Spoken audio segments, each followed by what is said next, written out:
Our purpose at WE is to change the dismal statistics of our people, particularly Māori and Pacifica people. We do this through helping small and medium-sized businesses to thrive. Our businesses need our help. So many have felt the pressures of lockdown and are facing challenges that they've never faced before. Challenges that are impacting their livelihoods. That is why we're bringing you this series to share stories of the people behind our businesses, their successes, their failures, their challenges, and their triumphs. If you are already in business, we hope you will be inspired. Perhaps someone will share one piece of gold that makes a difference in your business. If you've been thinking about starting a business, we hope that you will be motivated to start your own business venture. We hope that by sharing these stories, we can help small businesses on the road to recovery all across New Zealand, Australia, and the Pacific. So grab your cup of tea and whakarongo mai. Kia ora e te whānau nau mai, haere mai. Welcome to our last cup of tea for 2020. We've had well over 40, probably close to 50 business owners across this platform this year, and hopefully it's been helpful for you. But we have got one last one for this year, and he is going to be an awesome one to listen to too. We were hopefully going to get him as one of our first ones. We had some technical difficulties, but here we are. We finally have made it, and today I'm talking to Iosefa Enari from Pacific Dance New Zealand. Thanks so much for joining us today, Iosefa.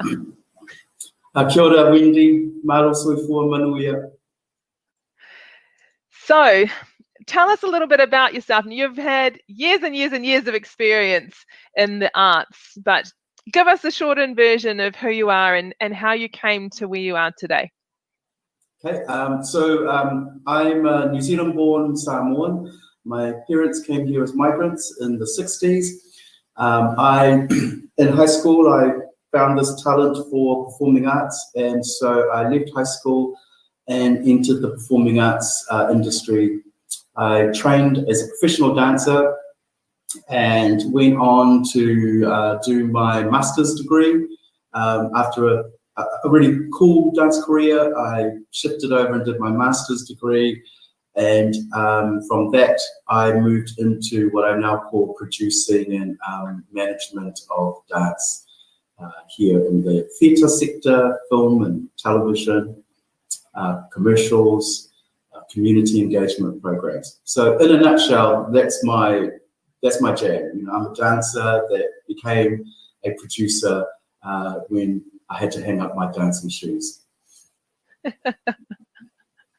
Which I'm sure would have been a difficult thing to do, but the great thing about it is now you're empowering other people to do what you do and what you love to do. Yeah, I mean, I think I studied in the 80s, so the last century.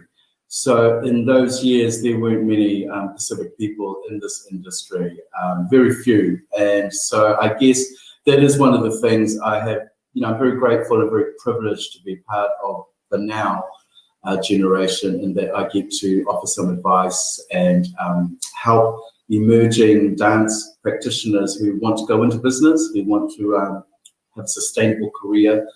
And I sort of love imparting what I guess I had to learn the hard way when I started off. And I think one of the things that I know that we can't stop is going to be the rise of numbers of Māori and Pacific Islanders in our entertainment industry here in New Zealand. Now, the entertainment industry has been hit quite hard with COVID, and we were talking a little bit about it before. And I know that there was something on the news recently about in the UK our musicians that were doing a big fundraiser. And one of the problems that we're having is that this uncertainty around people coming to shows, and what does that look like, and do we want to put on a show? What happens if we end up in another lockdown and we've got to cancel? And we've seen this with the likes of Polyfest, even 2 years in a row being cancelled, and the impact that makes. So what are some of the things that you are doing or have been doing and have been considering around what 2021 looks like for you, and in preparation of producing a calendar and looking at the different shows and stuff that you might want to be putting on? Well, I think, we all know that it was really March of this year that COVID hit, and then we went to that major lockdown. And so the months leading up to that was all about planning, getting contracts out, getting venues sorted out, production teams. There was so much work that was done in the preparation of this year's festival, and we had to put it to the side. Two things really came out for me from that. So I'm really glad we're on this platform to talk about it. So to young artists that are out there, the biggest thing that saved our artists was that they had agreements, they had contracts that had been signed. And it was easy for them to then move ahead and get the relief funding that was available to all New Zealanders, all businesses. That was probably the biggest, for me, the saddest moment was knowing that we had spent months and months preparing this, and that we were going to have lots of artists, lots of dancers, choreographers, directors, technicians, operators, ushers, front of house managers, marketing people, publicists, all were going to be out of work. And because their jobs had really depended on our festivals, not just our festivals, but festivals all across the country.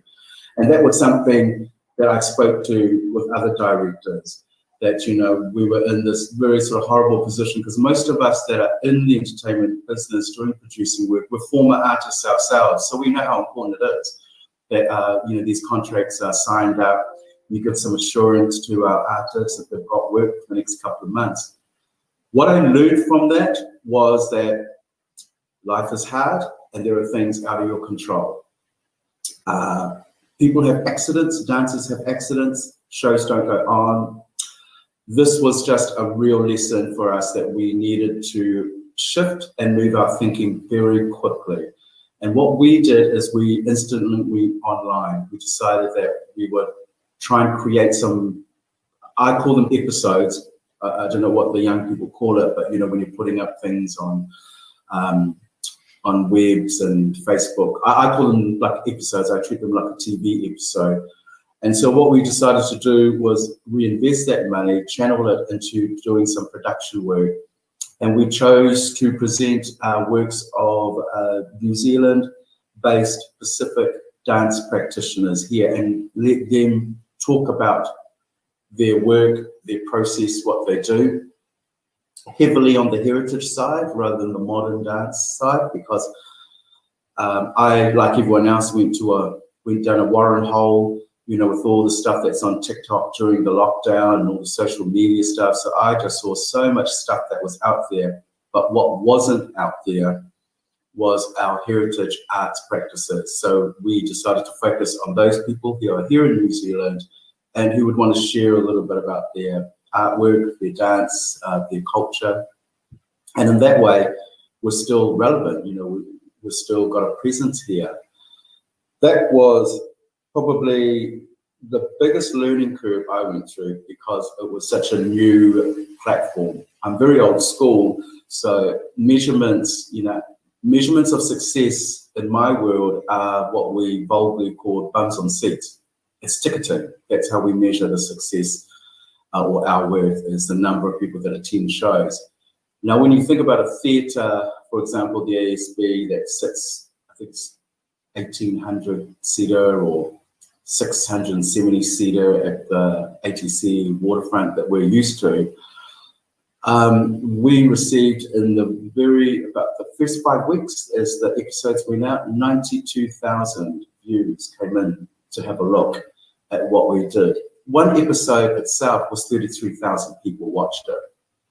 So it was an eye-opener, and something I'm really pleased that, even though I think I know a lot about the New Zealand landscape and the arts, going digitally was never anything in my mind. I mean, it was just like, I didn't ever think about that, but I guess that's what COVID forced us to do, was to relook at the way we get our message out there, we get our brand out there. And so when we tallied those figures, because we had to report back to one of our funders on that, I was floored. I was absolutely astounded at how many people, one, were interested in it and looking at what we do, and two, because of lockdown, kind of was forced to do it because there's nothing else to do. And so I guess when you've got all those multiple art stuff that's going across the globe, everywhere around the world during that time, I was just really quite impressed that people would want to stop and have a look at the Pacific content. That's so cool. 33,000 people watching one episode, 92,000 views in total. That's pretty impressive, considering the traffic and the content that is out there at the moment. There's so much content, right? So the fact that you were able to pick up so many views is awesome.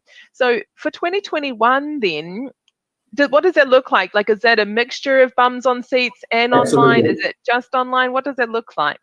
So we've just put in a huge proposal to repeat the series with 20 more episodes. Awesome. So this year was 10, and we've gone for 20 episodes, and we've decided this time we're also going to include our modern contemporary dance people. So it's kind of that risk, the balancing of the risk. Like, we want to do the festival, that is our primary. In fact, we're in the throes of preparing those agreements and venue contracts, which we hope to have the program out in January, so we can open the box office. But as we learned this year, should anything happen to us here in New Zealand, or well, everywhere around the world, I guess, should we go into something like a lockdown again and we can't deliver that program, then what we're going to instantly move to is to our online presence and filming. So that's our approach for next year, is to have learned the lesson from this year and to be prepared for any changes. I mean, as much as we don't like COVID has also presented us some incredible opportunities, and now you have an opportunity to be both in front of an audience physically, but also in front of an audience digitally, which has, as you've said already, grown your reach. Yeah, I mean, I think that was just the biggest surprise for me. I thought maybe 40 people are going to watch this, because it's a new area for me too. So I know that it's been around for 10 years, but it's something we never went down that road, because I guess it's a bit of a purist thing on my end as well. Being someone that was brought up in a live theatre setting, I must admit, I was probably a little resistant to new changes and going into areas that I didn't feel confident as a business person, to go down. But you know what? These things happen, and it really brought the team together. All my work colleagues, everyone together to have a look at what we're going to do to mitigate the financial loss that we were about to take on board. How do we mitigate losing sponsors that we have spent years entertaining and looking after to get us to this point? So always learning, I guess. And if there's anything I will say about COVID, it's like, well, it did actually shift our thinking, here with our organization. So just touching on what you said about money, like the money side of things, and like the loss of income and sponsors. Have you thought about how you might monetize an online episode? Because it's easy to get someone to pay for a ticket that are actually going to come and sit down, but how do you charge, or do you charge for someone to watch you online? I guess that's one of the things that we're going to look at as we wrap the year up, is about that very thing, about, and I know that our sponsors who funded it, they were also keen to see how we can increase our revenue line from this new. But this is one of the things I'm going to be learning. So we're doing a little bit of research on this. I guess one of the things that I know is that organizations like the Royal New Zealand Ballet, the New Zealand Symphony Orchestra, these are the stalwart arts organizations in the country. For years, they've always filmed their shows. They do the massive Giselle or the Sleeping Beauty. There's choreographer that's come from overseas. So they have a history of actually recording their shows for public broadcast, in particular for broadcasts of people who follow ballet, which they're in the billions overseas. You don't have to be from New Zealand Ringuera to enjoy that, or the New Zealand Symphony Orchestra.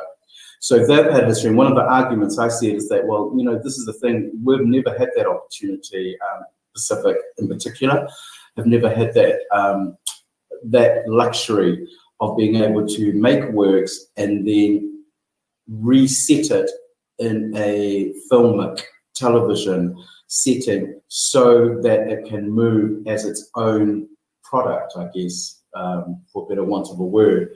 So that's one of the things we want to do next year. And one of the things we are looking at are models on how this is done. Because this is a new thing I think it's a new thing for arts here in Aotearoa, New Zealand. Very new for Pacific people, that we think about our works going that way. That it is about high quality production value, and then of course the markets that it's going to go out to.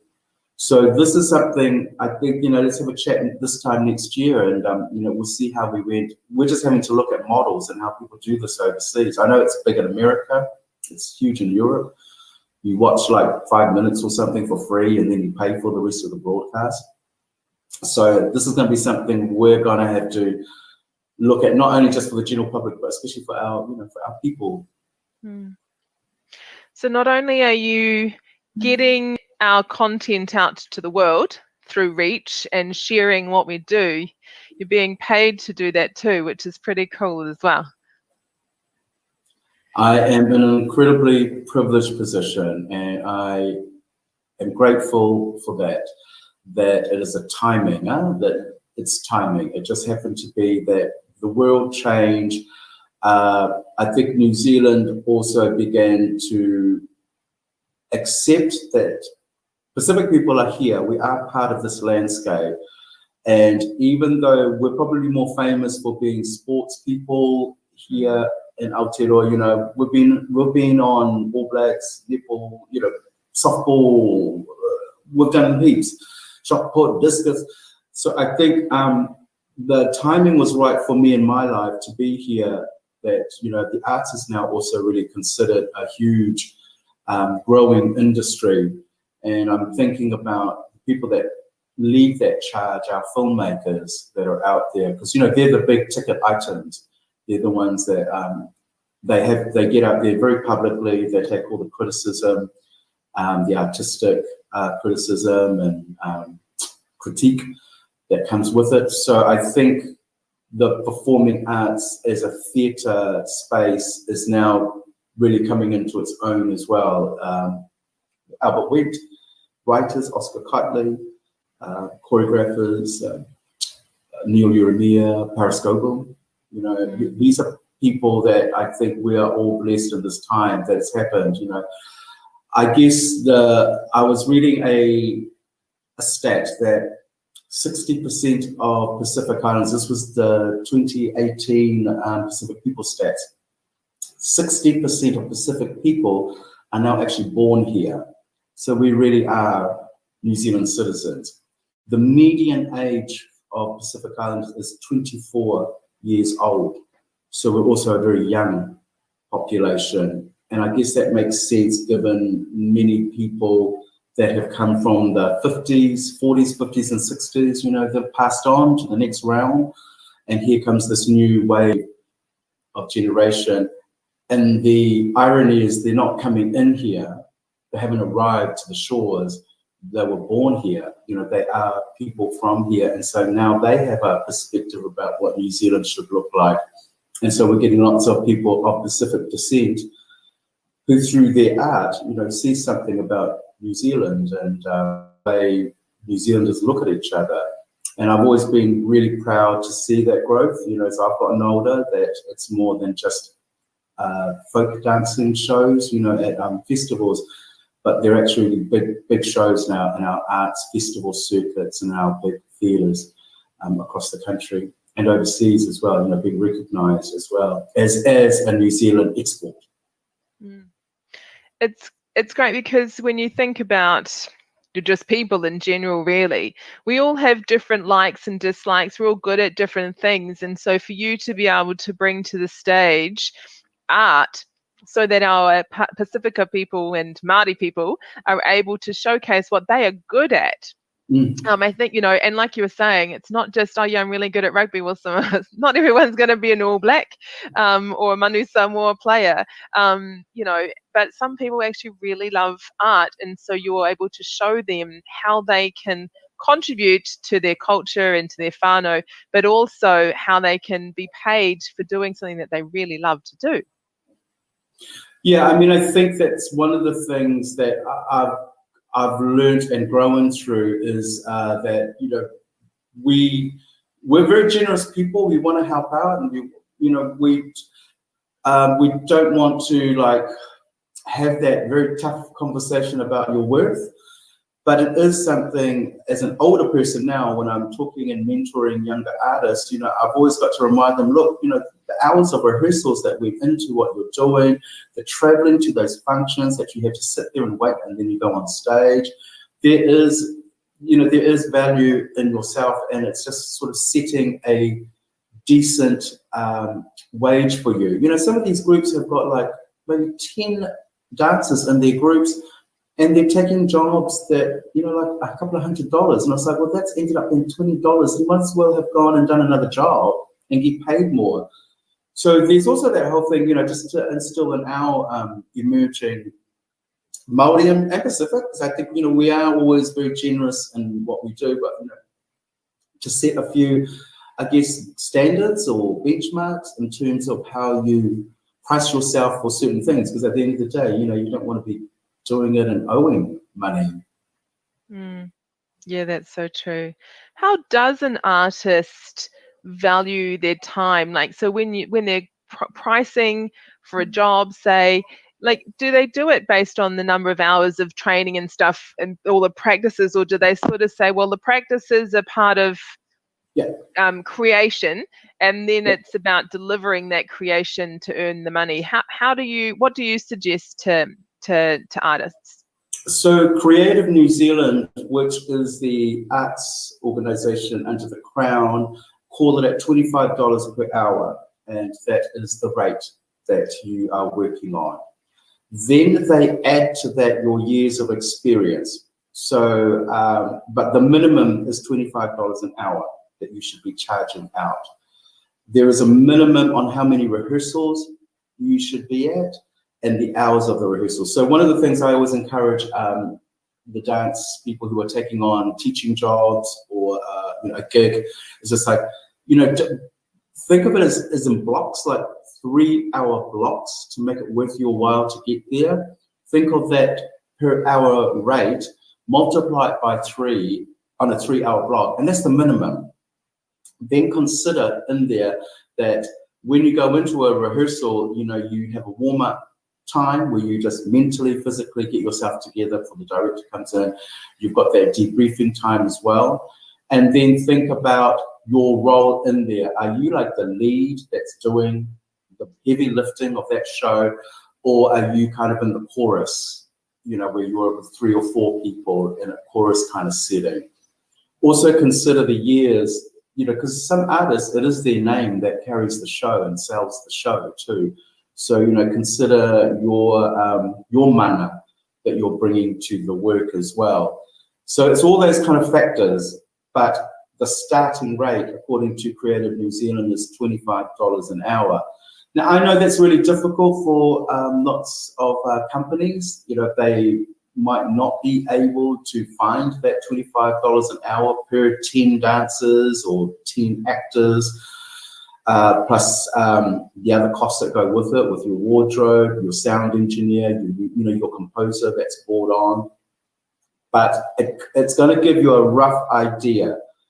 And I think as long as we, you know, as long as when I say we, I mean the emerging, as long as you stick together on that one, it will change. You know, we can't just be doing it for a couple of $100 and a plate of food and, you know, or a petrol voucher anymore, especially not now in COVID. now we've really got to look after ourselves and look after your families, make sure your rent is paid. This is a tough time for lots of people. And for us that are in the industry, we're the first ones to just do it. We're the first ones to take it at whatever price and say, well, no, think about it. You're not the only one suffering. The whole globe is suffering. Jobs are really hard to find. Mm. And you're right, because if one person goes out and undercuts everybody else, then you devalue the whole sector, and all of a sudden everyone starts to expect that everyone else is going to drop their prices too, or they won't pay for them. So if everybody holds tight together and sets a standard, that means the whole of the industry is raised, not devalued. Yeah.